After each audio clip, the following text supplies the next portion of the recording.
Olá!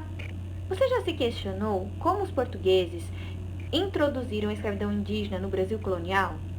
Será que foi de maneira pacífica ou houveram algumas adversidades? Meu nome é Nayara e eu vou esclarecer essas dúvidas. Vamos lá?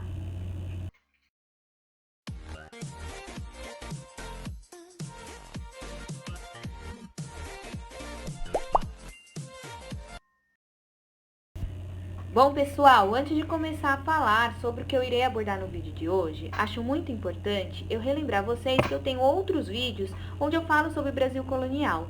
Eles trazem informações importantes que ajudarão no entendimento do que eu irei abordar no vídeo de hoje. Vou deixar o link deles na descrição do vídeo. Agora, se você optar para assisti-los antes de iniciar o conteúdo aqui, é só clicar no cardzinho que aparece na tela, que ele vai te levar diretamente para o início da playlist e depois automaticamente você vai entrar no conteúdo aqui de hoje, ok? Bom, no vídeo de hoje a gente vai entender como se moldou a escravidão indígena no Brasil.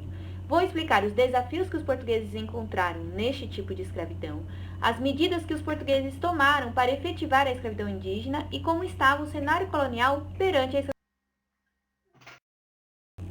Bom, pessoal, assim que os portugueses chegaram no Brasil, eles começaram a dar início à exploração da terra, ou seja, eles começaram a retirar as riquezas que aqui eles iam encontrando. Exportavam para Portugal e o restante da Europa, principalmente pau-brasil, animais exóticos e índios. Era muito comum encontrar indígenas escravizados em Lisboa e nas regiões próximas, inclusive na Espanha. Segundo Garcia, os indígenas foram a base da formação da economia colonial, já que eles também, a escravidão indígena gerava um certo lucro, um certo negócio ali no Brasil colonial.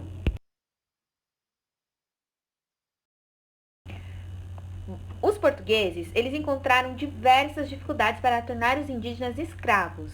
Os portugueses dependiam muito desses indígenas para defender o território, tanto de grupos indígenas rivais, quanto de outros invasores europeus, principalmente os franceses que estavam muito interessados em ocupar o território brasileiro também.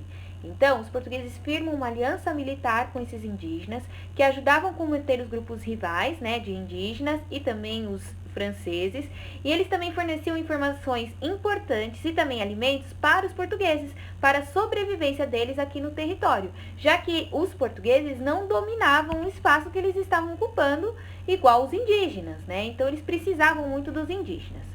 Outro ponto importante é que os indígenas vendiam seus prisioneiros de guerra para se tornarem escravos dos portugueses, tá? Esse negócio de escravos começou a tornar algo muito lucrativo e os traficantes cresceram os olhos diante esse negócio muito lucrativo, certo? Então, eles começaram a quebrar, a romper as alianças militares firmadas com os indígenas.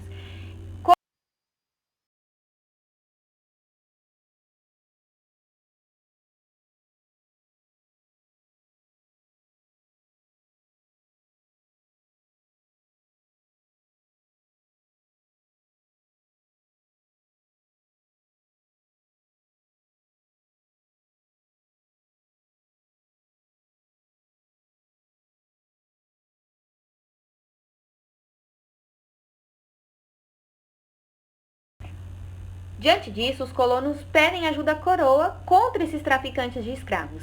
Os colonos temiam muito que os portugueses fossem expulsos do território, já que os indígenas dominavam melhor a área e era um grupo maior. Então, como uma forma de brecar esses traficantes que estavam sendo muito gananciosos e estavam começando a gerar conflitos com os indígenas, inclusive os seus aliados, os colonos pedem ajuda à coroa, Tinha outro problema também. Os franceses estavam firmando alianças com esses indígenas e estavam avançando no território. Então eram dois pontos que os colonos estavam temendo e estavam com medo mesmo de perder ali o território que eles estavam conquistando, colonizando, Diante disso, a coroa decide separar os índios aliados dos índios inimigos. E aí surgem algumas medidas.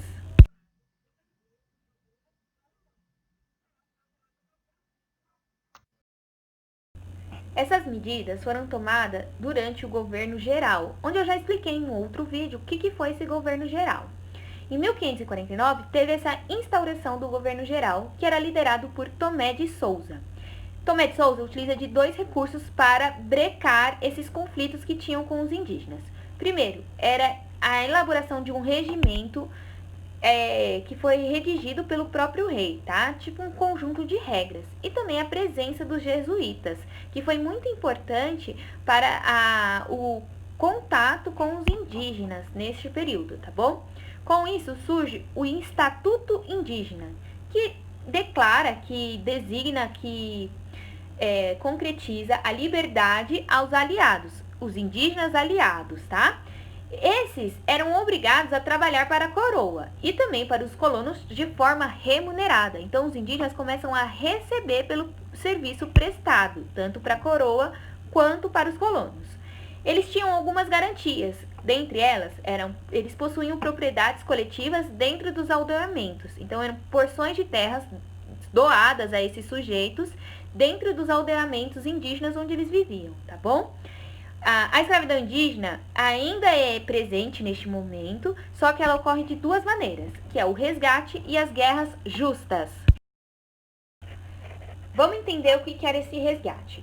Bom, prisioneiros feitos pelos próprios indígenas devido a conflitos de tribos aliadas com tribos rivais se tornavam escravos. Como eles se tornavam escravos? Esses indígenas que eram capturados por conflitos de guerras entre eles mesmo, entre a população indígena, eles eram destinados à antropofagia, tá? O que é antropofagia? É rituais religiosos voltados para o canibalismo, né? Eles comiam partes do corpo dos seus inimigos para atrair poder e tudo mais. Tem uma crença em volta disso, tá? Os colonos poderiam resgatar esses sujeitos que foram capturados pelos indígenas, né, de tribos rivais. E aí esses indígenas trabalhavam por um tempo como escravos para os colonos que resgatavam eles. E aí se tornava um trabalho escravo como qualquer outro, né? Bom, as guerras justas era quando os colonos se defendiam de ataques indígenas. Neste momento na colônia, os indígenas que não têm um contato ainda com os portugueses, eles estão constantemente promovendo ataques às vilas que estão sendo edificadas aqui no litoral do território, tá? Então, quando os colonos se defendiam desses ataques, eles tinham como direito escravizar esses indígenas que perdiam ali o conflito, tá?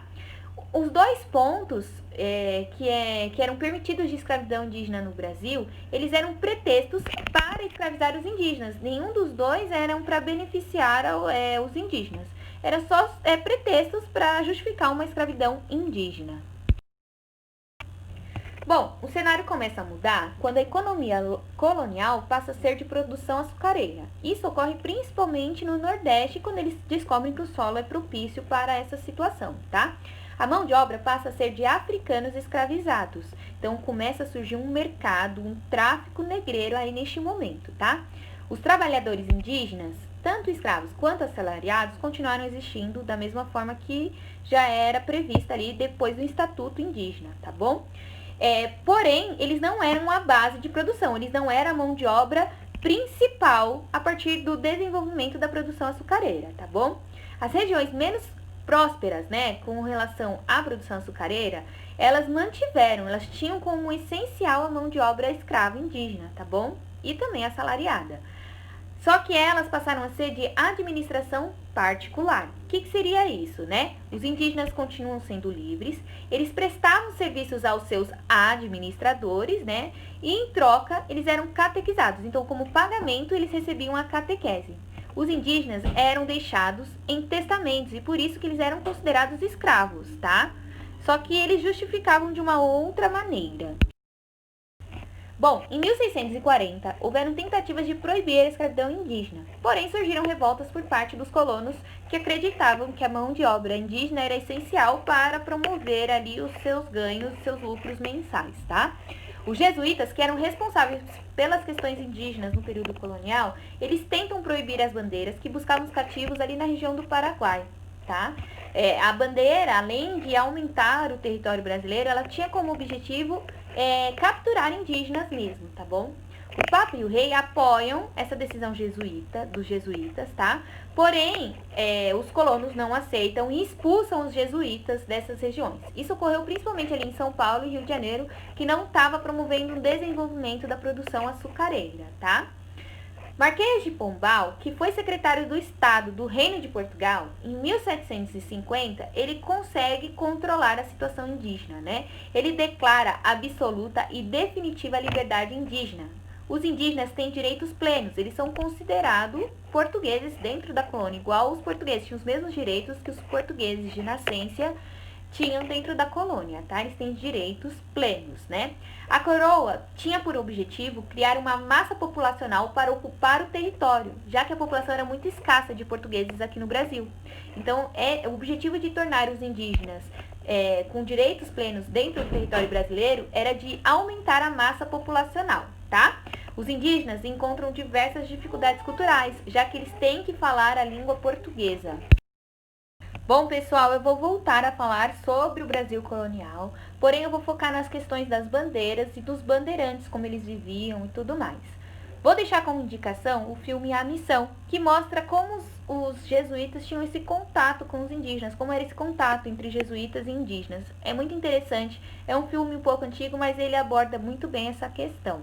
E também vou deixar novamente como indicação o filme Desmundo, que ele mostra justamente como era esse bandeirante que capturava escravos para vendê-los, como era esse traficante de escravos, tá bom? Indígenas. No vídeo de hoje eu utilizei como texto base Solução Caseira, de Elisa Garcia, que está na revista da Biblioteca Nacional de História, tá bom? Vou deixar a bibliografia dela na descrição do vídeo. Junto com ela, vou deixar o link do trailer dos filmes A Missão e Desmundo, e também o link dos outros vídeos onde eu falo sobre o Brasil colonial. Se você gostou, deixa seu like, compartilha, comenta, porque dessa forma você me ajuda a aumentar a visibilidade do canal e assim outras pessoas têm acesso a esse conteúdo.